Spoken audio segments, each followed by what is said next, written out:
It'll take about a minute for it to get going.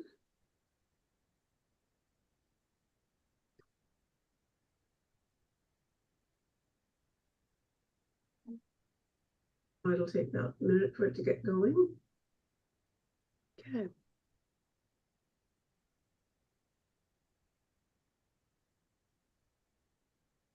So we seem to be live. All right. Hi, I'm Meta Spencer. Let's go to Europe. I haven't been to Europe for a little while, and I want to talk to somebody in the Netherlands and somebody else in Helsinki. And we're going to talk, as usual these days, about global warming and the challenges of trying to fix it. So I have two gentlemen with me who are working in their respective countries on this very issue, and we're going to sort of compare notes on how we're going to get from here to there. In I don't know what town in the Netherlands. I think you're based in Eindhoven, but I'm not sure that's where you are today. Is that right? Wouter van Dieren? I was born in Eindhoven, but that's 80 years ago. Okay, 83 years ago. Well, I'm no longer there. where are you today? Close to Amsterdam. All right, very good. And in Helsinki, I believe, is Victor Jaakkola.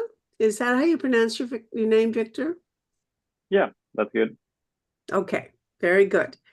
Now, Wouter, I should go back and introduce him as a Dutch author, a journalist, a scientist, a speaker, an advisor, a TV maker, and I think he's probably best known for his very intense involvement with and leadership in the Club of Rome.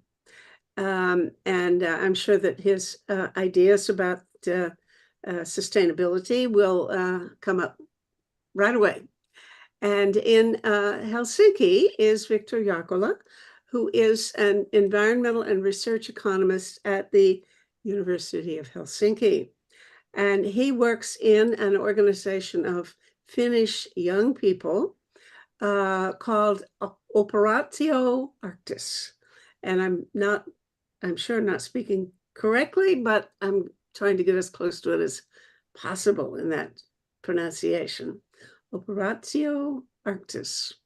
And it's a group of young people who are working on how to communicate science about the important issues of the day. And we all, I think, are going to agree on one thing. Let's get right down to it.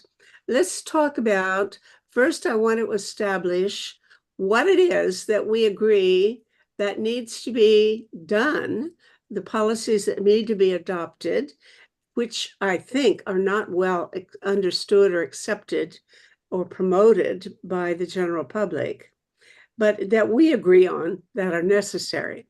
And of course, if we disagree, then we've got a different conversation.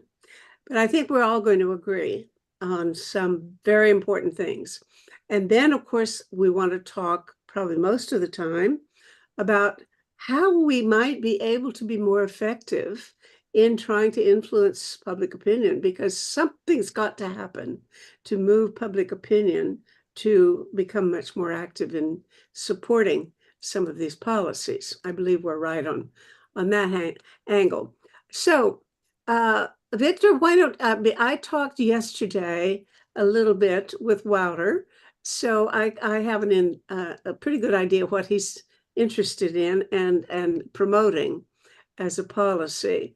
But I'm pretty sure that your organization is interested in the importance of chilling the Arctic, cooling and retaining the ice in the northern part of the world as long as we can, and that's what I think all three of us agree on. Is that right, Victor? Yeah, I'd say that's right. We in Operatio Arctis identified the alarming situation in the Arctic a couple of years ago and learned about some of the climate intervention ideas that are out there that would make the planet more reflective and then cool these respective areas, and perhaps could then help preserve Arctic summer sea ice, for example. Mm.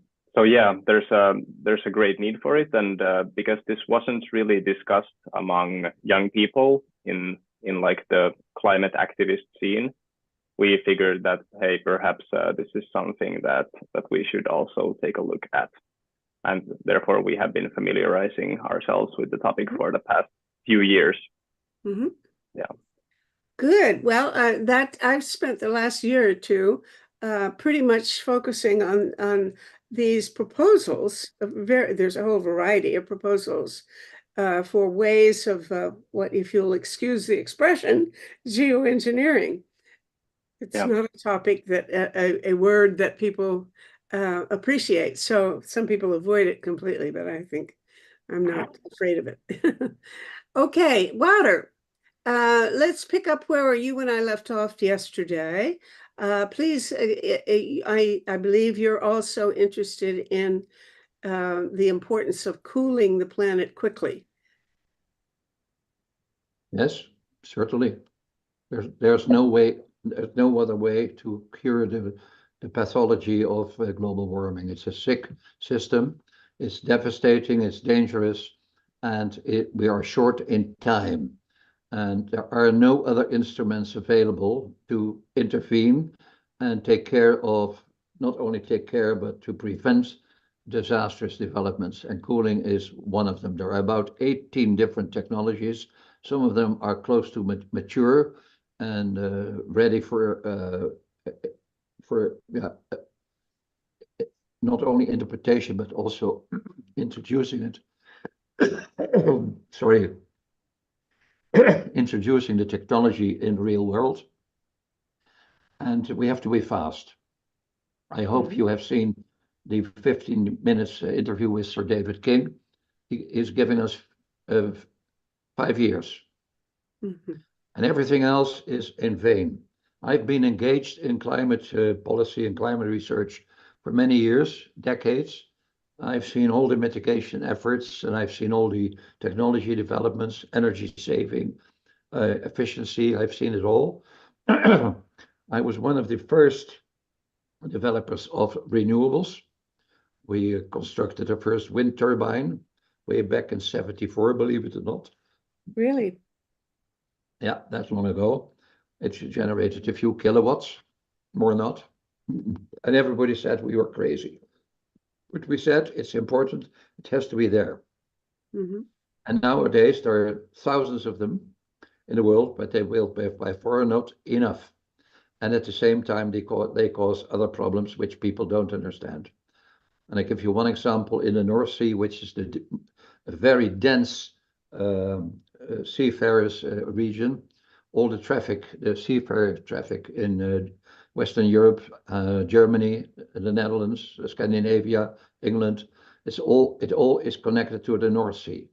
And there they intend to turn the North Sea into a wind park with something like 10,000-20,000 wind turbines.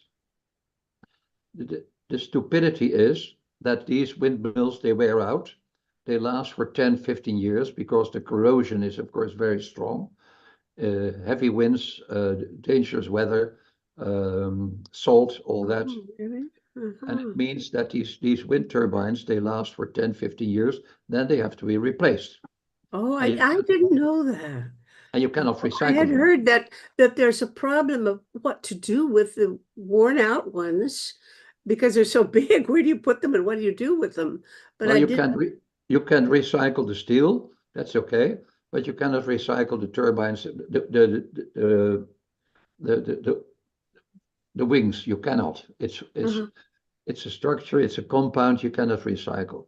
And if you add up the need for both replacement, wearing out and replacement, but also the growing need for more wind turbine, more green energy, then it turns out that you need 3 to 6 new turbines every day.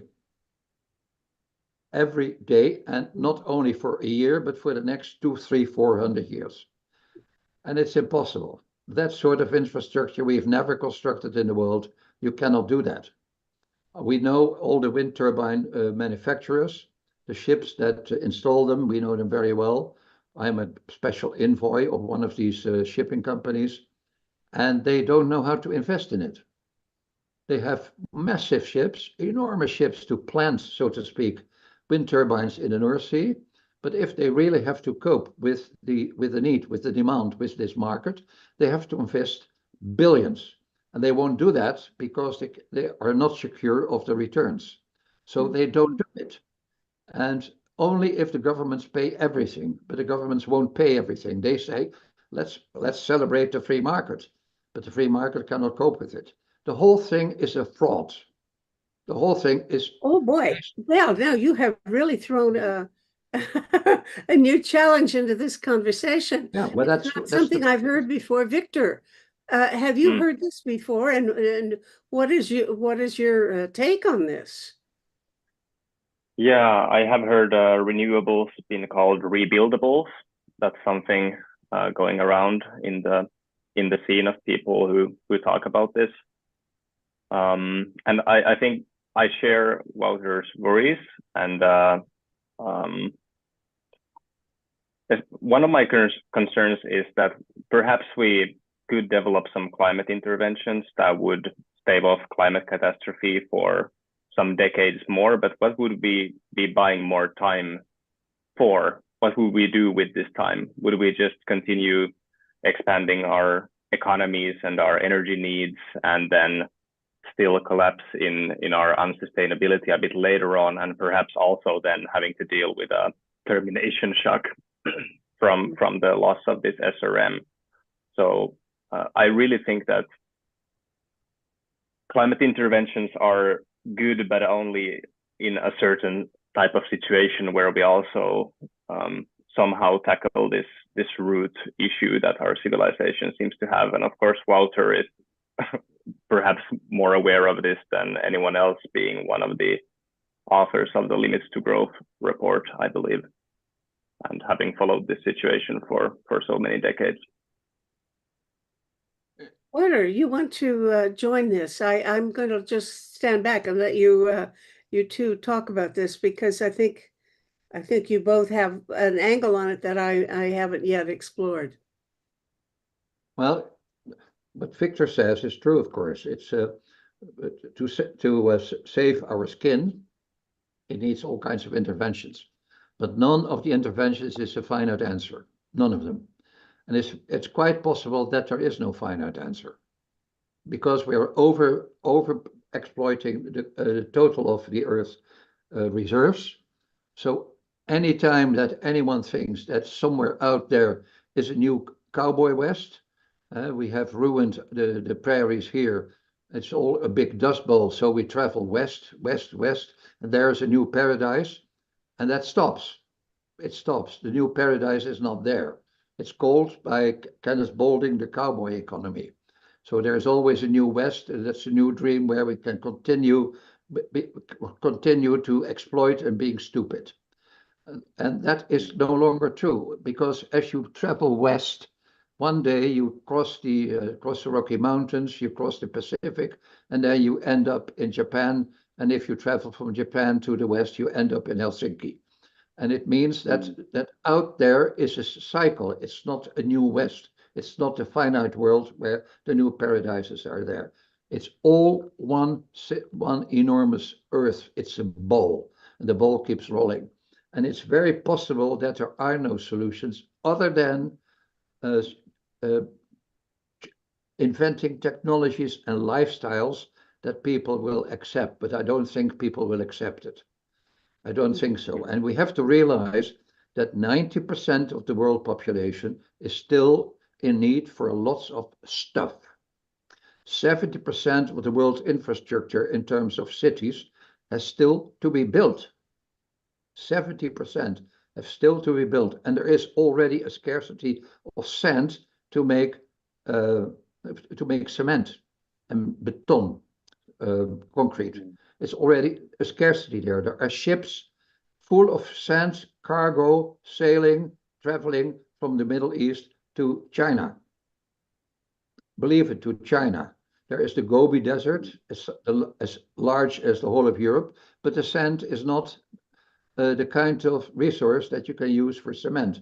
It's a different kind of sand. So there's already that scarcity.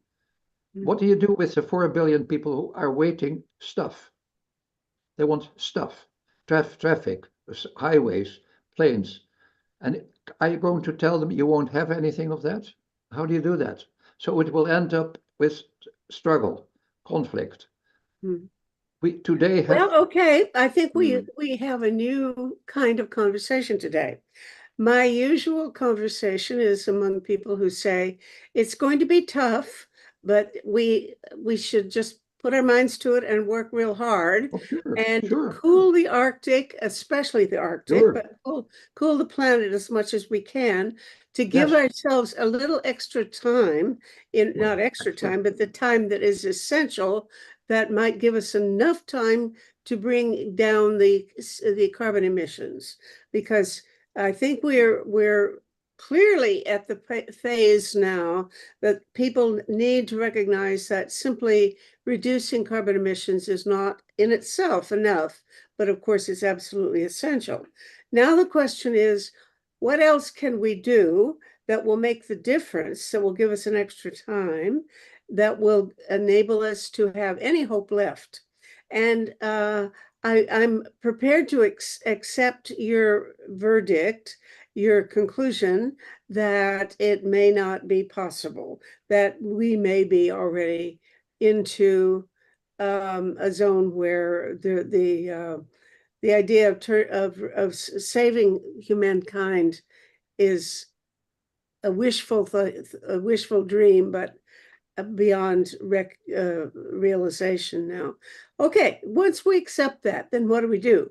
Well, we've got another 45 minutes in this conversation, and I suggest that we say, given that we may not make it, and we recognize that, what is the best we can do to try to make it? What are the best options available? And I think do we all agree that among them would be the plan of trying to chill the planet, especially the polar regions, as much as possible, keeping the ice as long as possible? Is that our main, what we have to pin our main hope on, or not? Victor, what do you think? Well, I think it's a part of it, but I probably wouldn't focus public attention mainly on this. This is like a pretty narrow focus on one part of the problems that we face, which is unmelting Arctic or a planet that is overheating. For example, when I think about Finland, we're still dependent on, for example, oil and natural gas in our agriculture. If we are going into a chaotic century, we may want to find out ways to actually be self-sufficient and not rely on oil from Saudi Arabia or other countries like this. Excuse me, but yeah. I thought I made that. I think we're all understanding that the top absolute priority has to be reducing emissions of carbon from oil and gas, etc. There's no getting around that. And anything else that we do is also maybe essential and maybe even not enough. So when I add on cooling the planet in other ways, it's not to diminish the importance at all of so I hope I didn't make a mistake. No, I don't think you did. It's been a pretty long day at the office, so I might be talking a bit too broadly. But yes, I would think it's of utmost urgency to take this discussion into international forums and rapidly increase our research efforts on climate interventions and conduct small-scale field trials so that we actually know more about which interventions could work, what kind of side effects they would have, and then have like a civilized, inclusive international discussion. Is this wishful thinking that this would happen in the next 5 years or 10 years? perhaps we should try our best, and maybe in a decade or two we could begin to find some relief from climate interventions, or not, but at least give them a chance. I'd say would be a high priority. Yeah. Thank you. Okay. And Wouter. Well, of course, my pessimistic story is not the end of the whole affair. The adventures will continue, and what you have to ask yourself is how the interventions will be started, and they are already starting right now, and they are not starting because we in academia want so, and we have excellent climate scientists who produce pledges and articles and whatever. But it's because of reality somewhere in the world. And I give you a few examples. The president of Brazil, Lula, has invited Sir David King from Cambridge to come to Brazil. During the last storms and floods, they lost agricultural land the size of France. And all the fertile soil was washed away. And it means that agricultural land will be reconquered in the jungle, in the Amazon forest.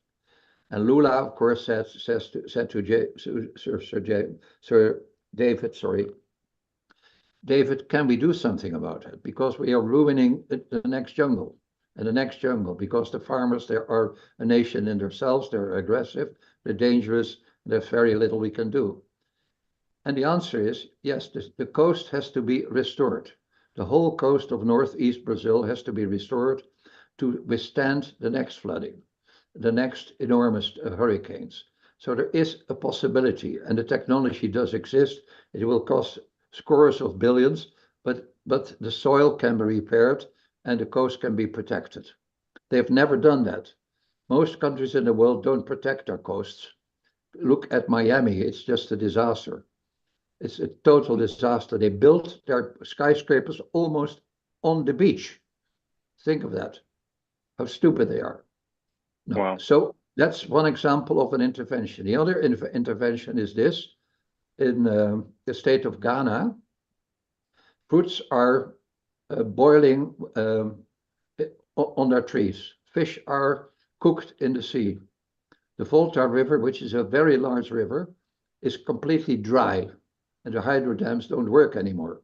So the Ghana people, and especially the very wealthy, they own most of the gold mines in the world. So they have money, and they ask for help. So once the realities in terms of disasters are turned into wishes and demands in terms of please help, technology, investment, then things will change. And your point, Meta, is then can then be realized because that is education. Then people will learn not from theory, from the ivory tower of academics, but from the reality where the poor in the world and the people who suffer.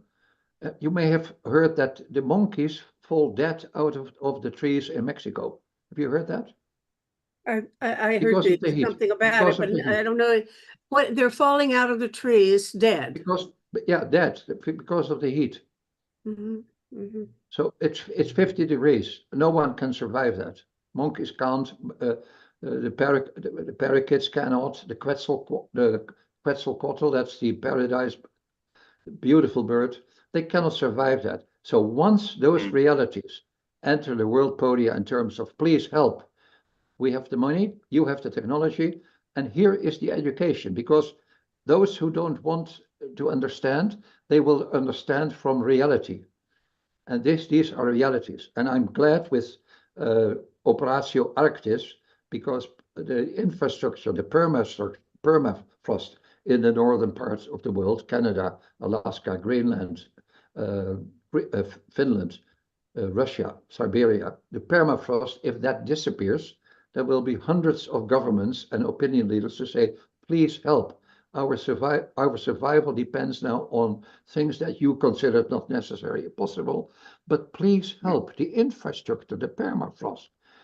We have friends in Norway. Their railroads are are cracking because of the permafrost is disappearing. So that is the positive side, believe it or not, as cynical as it is. The positive side is that from reality, disasters, there the next stage of information and education will come forward.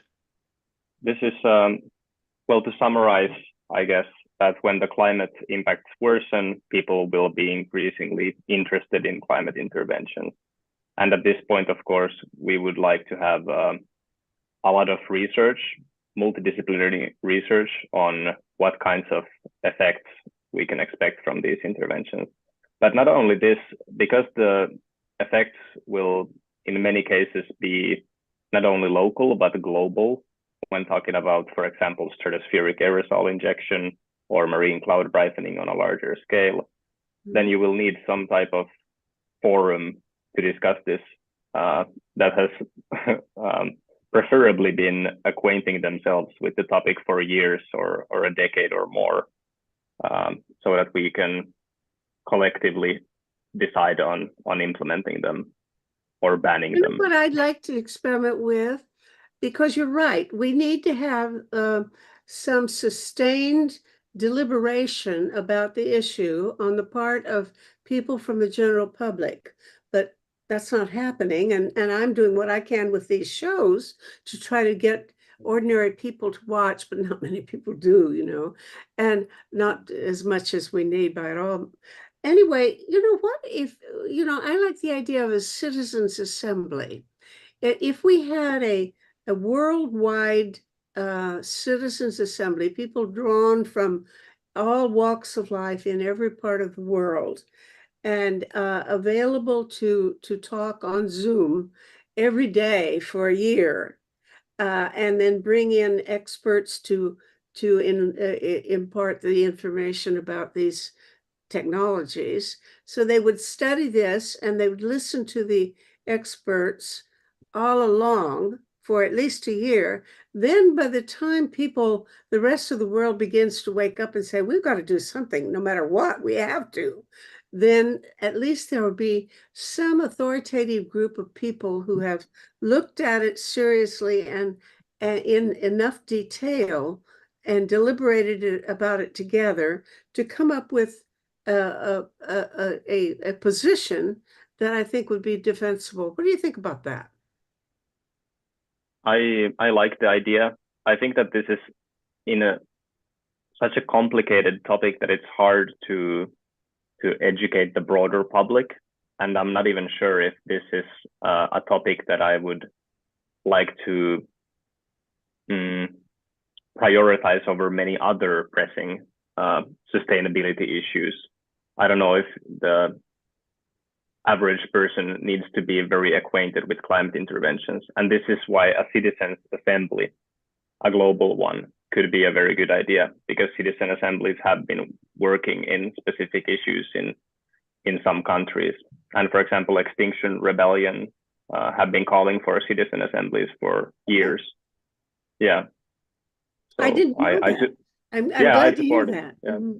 Yeah. Yeah, it's their demand number 3. Really? Yeah. Yeah. Okay. What would you think of that? Well, there are experiments of citizens' assemblies, and some of them function. Some of them don't, of course, because it needs expertise. And the suggestion and hypothesis that out there is a golden pond full of intellect and knowledge and science insight, that pond does not exist. Mobilizing the general public is possible if the answers are not too complicated. And if you see the list of successes in especially France with a citizens' assembly, which they have done over the last couple of years, then the list of successes is all about relatively simple subjects. I see. And energy and climate is possibly the most difficult subject you can imagine. The head of the research of the European Union, whom we know well, his claim is that 500 people in the world really understand the combination. And that's, of course, true because it's extremely difficult and it's loaded with molecules and whatever, molecules and electrons and exponentialities and desires and growth and all those concepts which are full of confusion.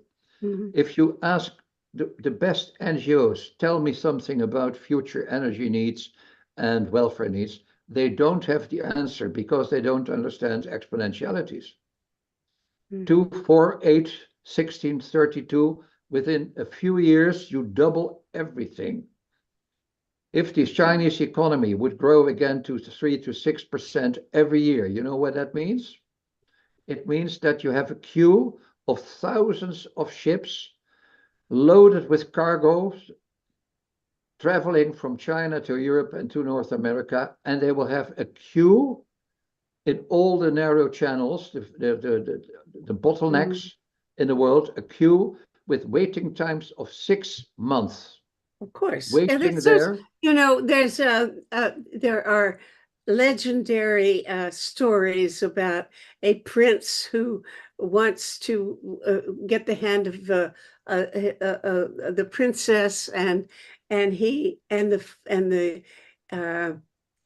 offers that he will he wants to get something like 2 grains of rice a day, only he wants to multiply it and double it every day.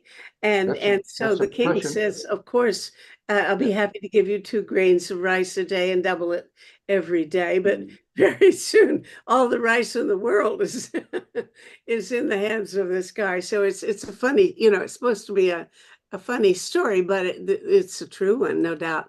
But it is true that the technical aspects are very difficult. I've been inviting people who are experts on marine cloud brightening, on iron salt aerosol, on cirrus cloud thinning, on phytoplankton, ocean iron fertilization, etc., for the last year and a half. And they talk their complicated language, but I try to make them stop and to speak plain English every now and then so that our viewers can get the drift of what they're saying. And that is a bit of a challenge. However, we're going to start something new now. We're just starting it. After a show, we're going to make a short article, like 1,200 words or 1,500 words, about each of these forums, like the one we're doing now. And I'm going to start posting those. They're to be written in a very accessible, readable style. And I'm going to start posting those on Substack, on our Substack account for Project Save the World, with the idea that maybe we can translate these complicated ideas into enough plain English so that ordinary people can consider whether or not the arguments make sense. And let's see how it goes. We're just getting going with that. Wouter, would you agree that maybe if we really pay attention to trying to speak plain English, or I guess plain Dutch, we would. Well, luckily we don't have to speak Finnish because that's one of the most difficult languages I've ever come across. It's very difficult. Sure. So I prefer to speak my own languages here in Western Europe, and that's 4 or 5 languages is enough. But Finnish is beyond my capacity. But luckily, your friend Justus in Brussels, he's also like you, Victor, very fluent in English. So luckily we have that language together. But the point is, we have all tried to write in plain English about the complexity and the simplicity of energy and climate. And whatever we do, we still I'm a very experienced science journalist. And and Limits to Growth, which was written by Donella and Dennis Meadows, and I had another job. I was in charge of the promotion of the whole thing. But Donella had the unique capacity to write about very difficult subjects in a very beautiful English style, accessible to everybody, including the story of the Shah of Persia and his chessboard. That's, of course, the original story about exponentiality. And that she did extremely well. And ever since, the community of science journalists around the world, we've published hundreds of articles. Many of them were accessible.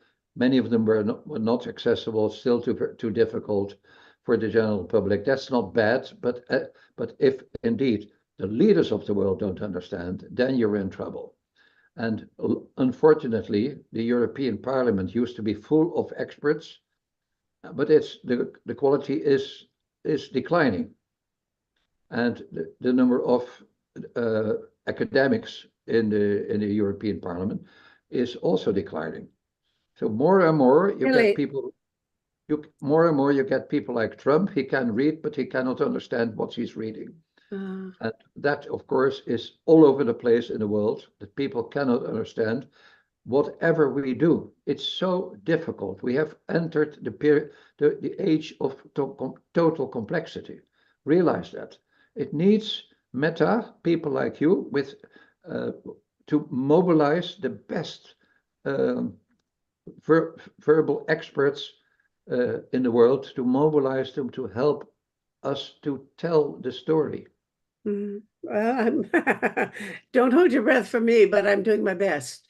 That's right. Yeah, I agree. This is the big challenge, because unless we get people, and it will, I think the time will, I believe that the things that get people most concerned and ready to take action are things that involve either their survival in terms of access to food and their health and so on, or if they look out the window and see a forest fire coming, and I've been talking to people who, in fact, as we speak, are looking out the window and seeing smoke from forest fires. So this does seem to have an impact, but then you have to have somebody ready to talk sensibly about it, and that's the challenge. I'm not sure how to get from here to there.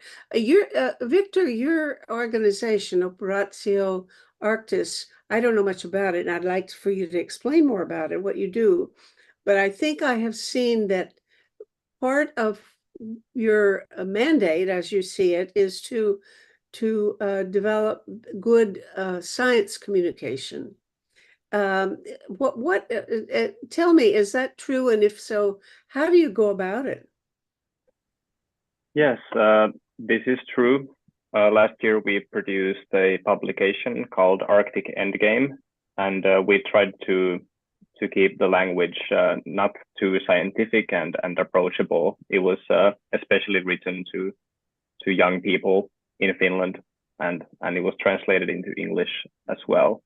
Of course, a lot of young people especially are on social media, so we have a social media presence as well. We make shorter posts and some videos there. Yeah. Like what social media do you use? We are on Instagram, but we also occasionally upload videos to YouTube. So those are essentially the ones for us. Well, we're constantly on YouTube, but also on our website. But I post the links to these shows on Facebook and a little bit on X or Twitter, LinkedIn. I've sort of given up on some of the other things, and I've never even tried TikTok, and because I guess I think I'm probably not really talented in reaching out to young people. I'm 93 and I can't talk to young people anymore. So I haven't taught in a long time because of that. But at any rate, maybe we should make a bigger effort. But maybe it's not that the young people are the obstacle. It's middle-aged people, I think, who are the people who are most difficult to get interested in the subject. One of my guests on one of these shows the other day said that they've done research, and it turns out that old people and young people are open to talking about climate change and doing something about it. whereas the middle-aged people who are not. And I think, you know, that's the real challenge. Tell me, is that your experience? Are you reaching out mostly to young people, and are you having much luck? Yeah, I would agree with your observation of young people and old or retired people being most more honest than the middle-aged people about climate change, and also more ready to essentially change our societies for the better. I think people who are in positions of power, work in companies or in politics in certain parties, they can't really speak the truth of the situation, because that would lead to a loss of essentially their status, and the public isn't really prepared to hear what kinds of changes would be needed to stave off this emergency. Well, an example of that has been the current US presidential campaign, because I think that, I don't have any proof, but I think that Kamala Harris is much more prepared to actually take action on climate issues than Trump, for sure. Sure. But she, you know, in their campaigns, they're not talking about climate. Of course not. And I think they're not talking about climate because they would not get any votes if they did. So that's the problem, isn't it? That is very wise. They should not talk about climate in the election campaign. It's very wise, because they would lose if they. It frightens 50% of the population. One of the reasons why worldwide the dictators take power, one after the other, and that's because they are not capable of understanding complexities, and then of course they run to their guns and their cannons and their tanks and their warships, because that is the language they can understand. And the complexity of society they cannot understand. And their voters, 50% of the Americans, don't understand anything about complex science. I have traveled all over the United States, and also not so much in Canada, but I've been everywhere. And I've seen in the middle of America how illiterate the general public is. If you look for a quality newspaper in the middle states of America, they are not there. These newspapers, like the Wall Street Journal or the New York Times, they are not in the middle of America. And the average American... The Wall Street Journal and the New York Times are not all that wonderful either. I have really, let's not even go into that maybe, because I tell you, I'm really disappointed. I've been subscribing to all kinds of newspapers, and I'm very, very disappointed with the amount of information that I get from any newspaper. It gets worse and worse. I would put right up there the Canadian paper, which is the national paper, in effect, it's the Globe and Mail, and they only talk about squabbles inside the bureaucracies in Ottawa, and not about any big policies or international affairs. So it's very disappointing. And but you know, they're providing information that people want, and that's, I guess, what they have to do, is sell what people want. So how do we get out of this box? You know, we're trapped in a situation where we can't get our message out, and people don't want to hear it. So we've got to get past that. Yeah, it probably depends. Go ahead, Victor. Okay. Yeah, I think when it comes to climate interventions, perhaps the most important thing is to get people who are already in the climate change discussions and in the rooms where policy is being made to understand climate interventions better. And this is probably not an impossible task to achieve, because they are already very acquainted with climate change in general. then when it comes to the larger public on getting a broader awareness on sustainability issues and energy and growth and the financial system and interventions, then this is going to be much more difficult. And I don't think that, for example, social media is making this any easier, because it's having a pretty detrimental effect on young people around the world, with shortening our attention spans and causing anxiety and depression and polarization through algorithms. And it's a very difficult situation to navigate. I'm trying to stay off those platforms myself for the most part. Yeah. Mm-hmm. Well, but you must have, if you're doing science communication, you must have some angle. Tell me your hot tips on what you've been trying to do. Do you have discussions about what are the most appropriate and effective ways of speaking to people who disagree with us, you know? Right. Yeah. Well, I think not being overly confident about interventions, kind of stressing that there are still many things we don't know, is important. Just saying, here is the solution, we need to do this now, it creates suspicion, and also it's not true. We don't know everything. I also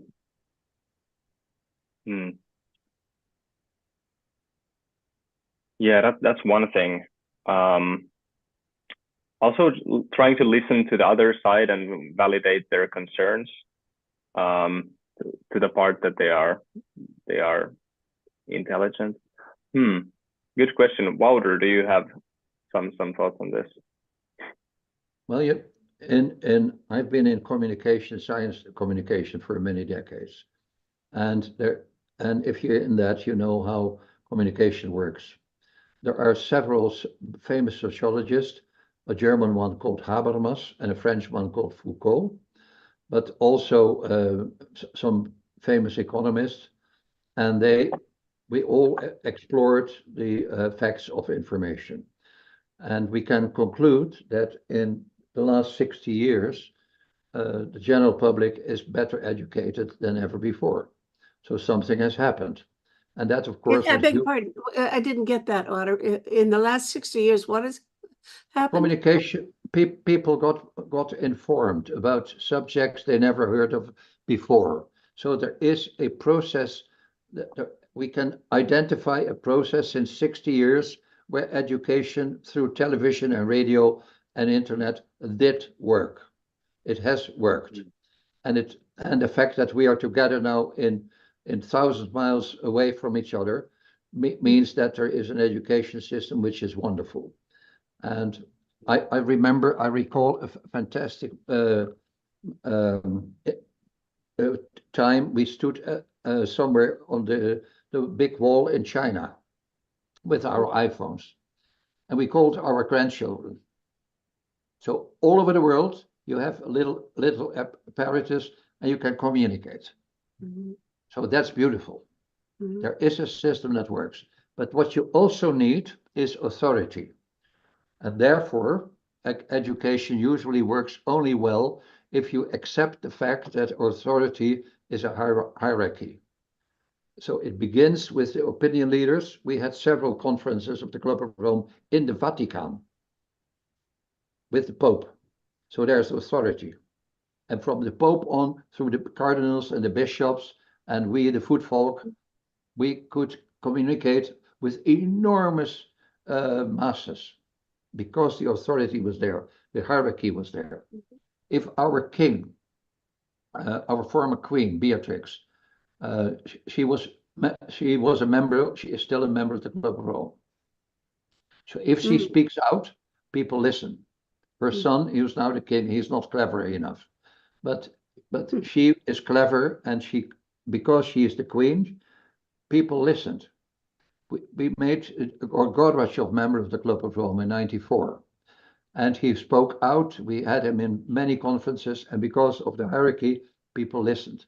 So you need hierarchies, and an But important it's example. sorry, but the hierarchy should be scientists, right? The No, most no, you don't Yes, need no. scientists per se. You need people with credibility, sincerity, and reputation. Well, what about pop singers or something? You know, Yes, yes. what about this Hmm. woman? What's her name? The one who came out and as Taylor made a Swift. big splash by endorsing Kamala Harris. Taylor Swift. Yeah, right. Now I don't know why she has authority, but is that Yes, kind of authority of yes, any value to us? yes, yes. That's authority. So we should Because try to get Taylor Swift to speak up in favor yes, of geoengineering. yes, yes. Well, And that's why a not? thought. Now, I tell Because you, that well, absolutely never occurred to me. well, Let's get some celebrities. Um, now, come are there on. negative celebrities? There must be people that you don't want to have endorse you. For example, I don't think I would want to have Elon Musk No, but he, endorse of course not. anything. I think Of course not.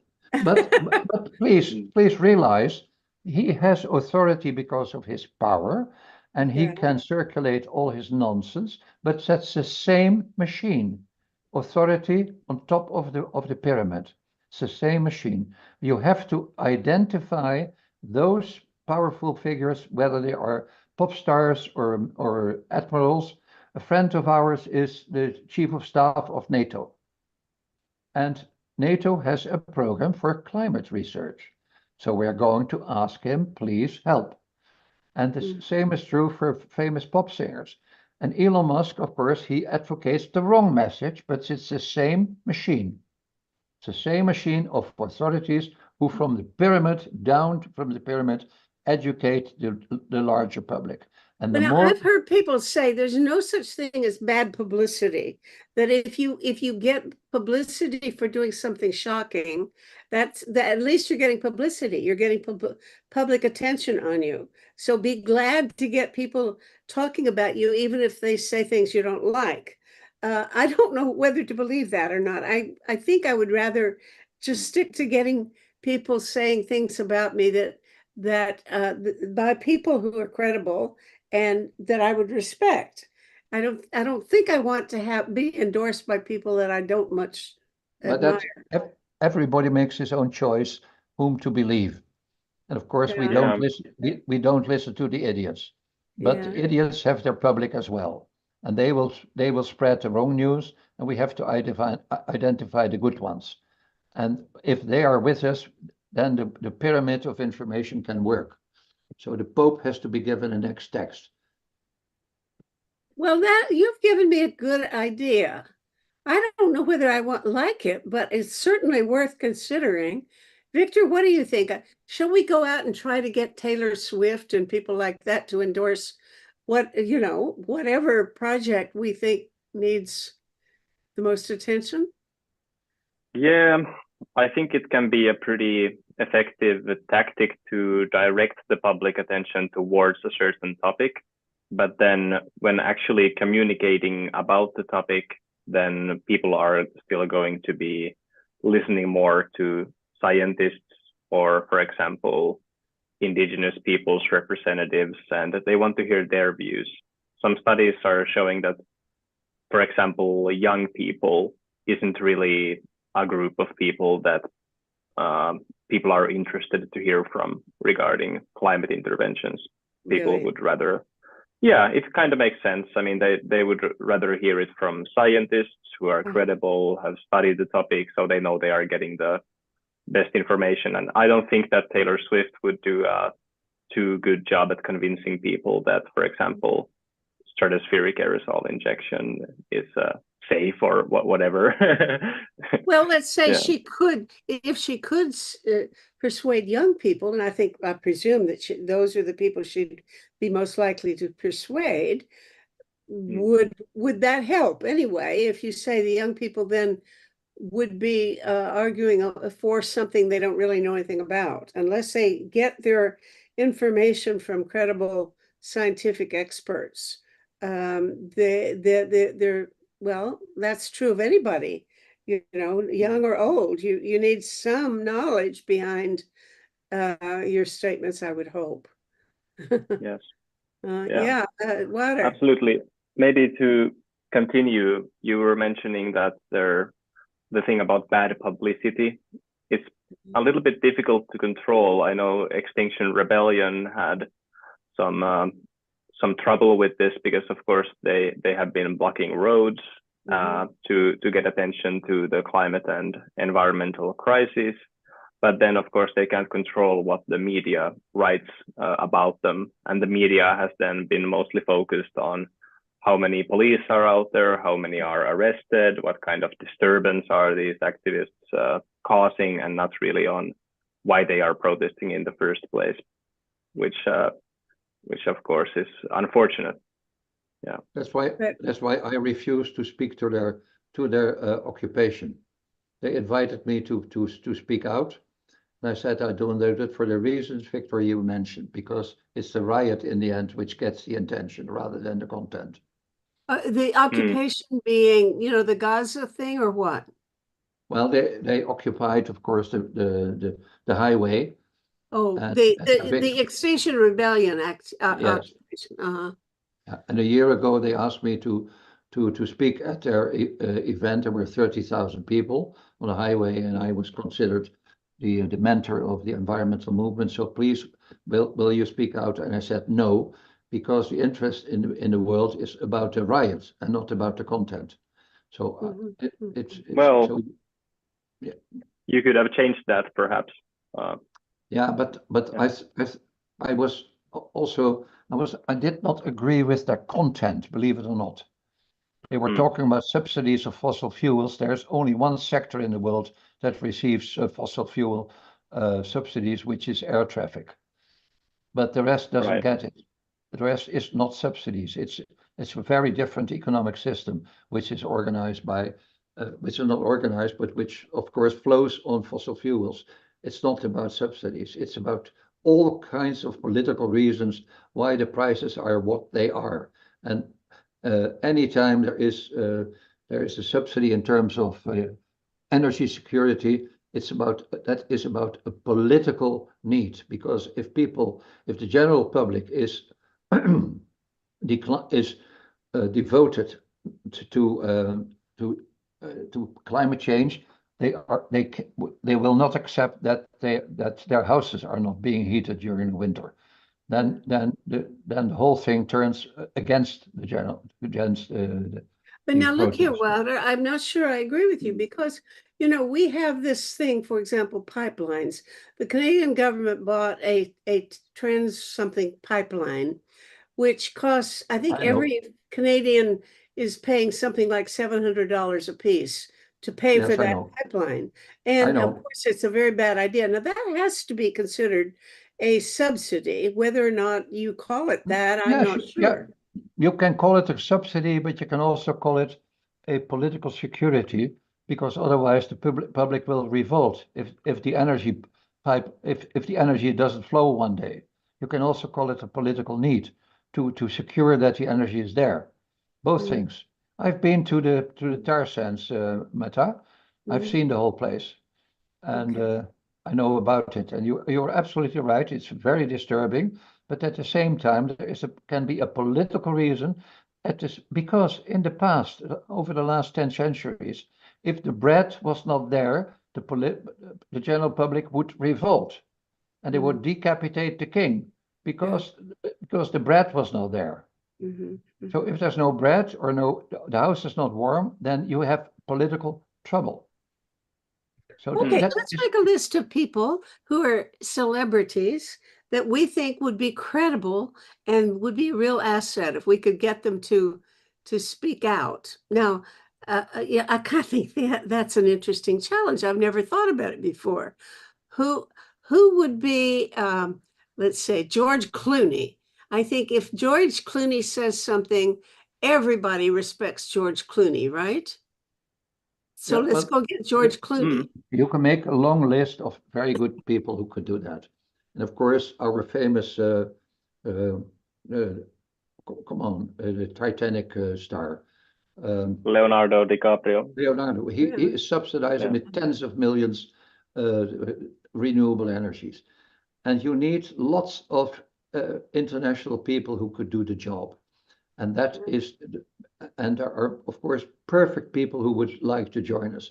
We assemble many of these VIPs in the world. We more or less assemble them.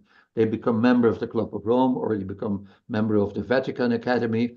And from there on, from that top of the mountain, they can speak to the general public. And you can make a list of the most fantastic people. There will be a publication by Paul Hawken in a few months. You know Paul? Mm-hmm. I've never met him, but yeah, I know who he is. Well, his new book is called Carbon, and it's full of excellent material.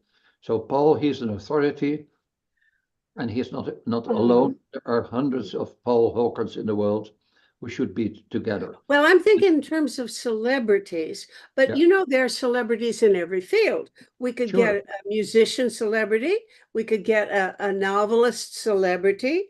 Margaret Atwood in Canada, for example, would be perfect. We could get a banker's celebrity. So I don't know any bankers, but there probably are some. I know that kind of thing. We could get an athlete who's a celebrity. And if that adds up, if we put a whole team of people together, celebrities of all descriptions, a few clerics and you know how World Wildlife Fund started? How? World Wildlife Fund started in 1962 with an assembly with Sir Peter Scott. His father was the famous Scott, the polar traveler, the polar explorer. Sir Peter Scott got together with Prince Philip of the UK and Prince Bernhard of the Netherlands. The three of them designed at a desk in the room of the palace, of the Buckingham Palace. They sat together in the Buckingham Palace room, and Sir Peter drew the panda logo, World Wildlife Fund. He drew it himself. It was his own painting. And he said, we need 50 celebrities. Then we start World Wildlife Fund, and this is the logo. And the princes supported, and they gave them, and Prince Bernhard subsidized the first start with £5,000. But Prince Philip started the whole thing with £100 million. Okay, how many Finnish celebrities do you know, Victor? Well, we have some like artists who we have been doing some stuff with. Then we have been using the quote from the former president of Finland, Sauli Niinistö, who said, if we lose the Arctic, we lose the globe. Stuff like that. He was pretty outspoken about Arctic climate change. So perhaps we could do something with him in the future. I don't know. But I think also there are some risks in public figures speaking out on climate change. For example, if Taylor Swift were to, she would probably be criticized quite a bit for how much she uses her private jet, for example, and be called a hypocrite. Like, what is this? Also, I think many celebrities will be wary of taking a political stance on things because they may lose fans or profits or whatever. So it's not that simple.